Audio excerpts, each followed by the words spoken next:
বন্ধুরা, আমরা আর একটা নদীতে ঘুরতে এসেছি। একটা ব্রিজের উপরেই আছি।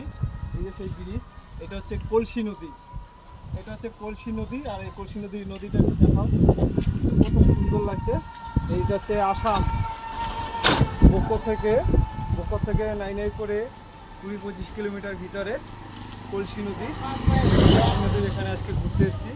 দেখো কত সুন্দর লাগছে, দুপাশে সবুজ গাছ, ঘরবাড়ি, খুবই সুন্দর লাগছে। এদিকে ধান কাটতে এসেছি আমরা। এখনও ধান আছে জমিতে, অনেক ধান আছে। এসছি 5-6 দিন হয়েছে, এখনও দিন 15 কাজ হবে, তারপরে বাড়ির দিকে রওনা দেবো। আর ব্রিজটা দেখো, এই হচ্ছে কলসি নদীর ব্রিজ।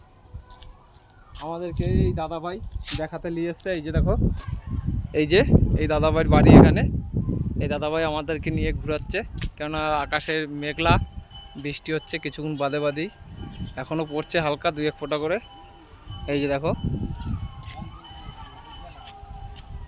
চলো টাটা।